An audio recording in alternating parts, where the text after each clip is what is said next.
Hi everyone, आज हम पढ़ेंगे जेंगो ओआरएम क्वेरी। तो ओआरएम क्वेरी क्या होता है ना, वो हम जानेंगे। इसमें क्या होता है कि सबसे जैसे कि हम लोग बेसिकली कोई क्वेरी लिखते हैं एसक्यूएल में, उसी तरह से जेंगो में हम लोग को कुछ भी डेटाबेस से डेटा लेना होता है। तो using ORM query object relation model, इसका फुल फॉर्म होता है, उसके थ्रू हम लोग डेटा फेच करते हैं इनटू डेटाबेस। ठीक है, तो सबसे पहले जानते हैं वन बाई वन। जैसे कि हमारा क्लास मॉडल क्लास है बुक, ठीक है। अब उसके अंदर में हम लोग कैसे एक्सेस करते हैं, book dot object dot all. तो इसमें इस क्वेरी से क्या होता है कि जितना भी डेटा होता है ना, सब आ जाता है।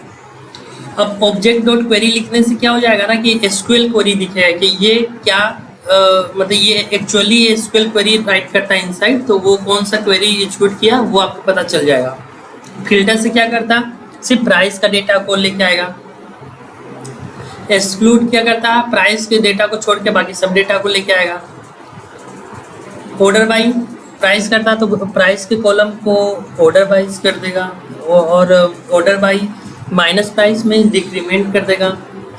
ऑर्डर बाई क्वेश्चन मार्क में सॉर्टिंग असेंडिंग ऑर्डर में आता है डेटा।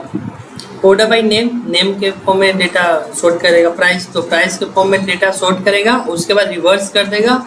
और हमें कितना डेटा चाहिए, रिवर्स से 5, सिर्फ 5 डेटा चाहिए, तो आप ऐसे भी कर सकते हो। ऑब्जेक्ट डॉट वैल्यू क्या करता है ना, object dot value dictionary return करता है जो भी डेटा आएगा। ऑब्जेक्ट डॉट वैल्यू नेम और सिटी, सब यही 2 फील्ड आएगा इन डिक्शनरी फॉर्मेट। अब वैल्यू लिस्ट क्या करता है, value list name equal to true क्या करता है, रो विथ टपल देता है। अगर आप जब भी लिखोगे ना तो रो एक क्लास ऑब्जेक्ट है, उसके साथ 2 टपल देता है। वैल्यू लिस्ट एम्प्टी पास करो तो ये टपल रिटर्न करेगा। अब हम जानते हैं कि कुछ क्वेरी जैसे कि एंड क्वेरी कैसे लिखते हैं। तो एंड क्वेरी लिखने के लिए object dot book dot object dot filter ID equal to 11 and book object dot filter price equal to 1। So अगर आईडी 11 हुआ और प्राइस 1 हुआ तभी डेटा आएगा, वरना नहीं। आप इसको ऐसे भी लिख सकते हैं, ID equal to 11 comma price equal to 1, filter में आप पास कर सकते हो। एक और होता है book dot object dot filter. पहले हमें क्यू को क्या करना होगा ना, क्यू को पहले इंपोर्ट करना पड़ेगा जेंगो मॉडल के थ्रू, ठीक है। उसके बाद फिर आप ऐसे भी यूज कर सकते हो।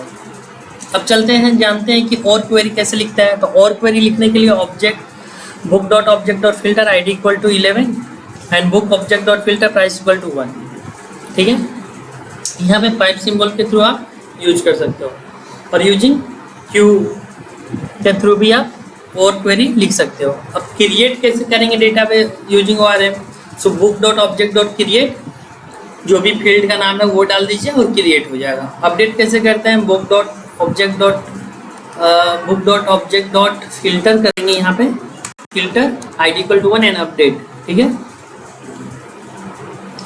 एक और चीज होता है जेंगो में, अपडेट और क्रिएट। अगर नहीं है तो अपडेट होगा, न तो क्रिएट होगा। वैसे बहुत सारा होता है, गेट और क्रिएट भी होता है, ठीक है। तो अगर नहीं होगा तो फिर ये अपडेट कर देगा, अगर डेटा अगर एग्जिस्ट करता है तो अपडेट कर देगा। उसी तरह से हमारा पास एक और होता है गेट और के। अगर मिला तो फेच कर लो, नहीं मिला तो क्रिएट कर दो, ठीक है। अब मान लीजिए कि कोई डेटा, हमारे पास बहुत सारा डेटा और हमको इंसर्ट करना है डेटाबेस में, तो 1 बाई 1 करने से बहुत परफॉर्मेंस स्लो हो जाता है। तो इसलिए हम लोग बल्क क्रिएशन करते हैं, एक ही बार में जितना भी मॉडल ऑब्जेक्ट क्लास है उसको ऑब्जेक्ट बना लेते हैं सबका, और 1 टाइम में बल्क क्रिएट के थ्रू पास करके एट ए टाइम पूरा क्रिएट कर लेते हैं। अब बल्क अपडेट भी वैसे ही होता है, डिलीट करना है तो गेट आईडी इक्वल टू 1 या फिल्टर करके भी हम लोग उसको डिलीट कर सकते हैं, ठीक है। अब फिल्टर क्वेरी कुछ जान लेते हैं। तो filter query book dot object dot filter price equal to 10 dot delete, ये तो डिलीट करने का कमांड हो गया। अब पूरा डेटा डिलीट करना है तो book dot object dot all dot delete, पूरा डिलीट हो जाएगा। अब जानते हैं कि अगर हमारे डेटाबेस में तो कोई नेम है, ठीक है, उसका नाम है सोनम, ठीक है, तो उस बुक का नाम का डेटाबेस को, उस बुक का नाम को सिर्फ एक्सट्रैक्ट करेगा, बाकी किसी को नहीं। अब मान लीजिए कोई बुक में कंटेंट है यू, तो वही बुक का पिकअप करेगा, बाकी सबको नहीं करेगा। फिर आईडी क्या करता है ना, ये बल्क चेक करता है कि मल्टीपल डेटा, लाइक आईडी अगर 1 और 2 दोनों है तभी आए, या जिससे प्राइस जिसका 1000 है और 2000 है बुक का, तो वही दोनों बुक आए, बाकी सब कुछ ना है। फिल्टर लगा सकते हो ग्रेटर देन, तो अगर 100 प्राइस अगर 100 रुपया से ज़्यादा है तो वही डेटा आएगा, लेस देन 100 रुपया से कम है तो वही आएगा, ग्रेटर देन इक्वल टू या तो 100 रुपया ज़्यादा हो या इक्वल टू बराबर हो तो आएगा। स्टार्ट विथ, अगर कोई भी बुक का नाम हमारा ए से स्टार्ट होता है तो वो डेटा को लेके आए, अगर आई स्टार्ट में लास्ट में तो उसको लेके आए, इन विथ मतलब लास्ट में, और आई मीन्स उसको बीच में चेक करता है, ठीक है। डेट रेंज हम लोग कैसे फिल्टर करते हैं, अगर हमारा मॉडल क्लास में अगर डेट फील्ड है और वहाँ पे हमको एक बिटवीन रेंज में डेटा लाना है तो हम लोग रेंज को यूज करके ला सकते हैं, डेट टाइम ईयर कर सकते हैं, मंथ कर सकते हैं, डे कर सकते हैं, ये सब भी होता है।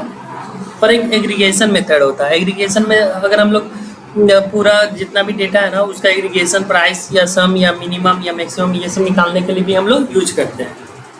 तो आज के लिए इतना ही फ्रेंड, थैंक यू।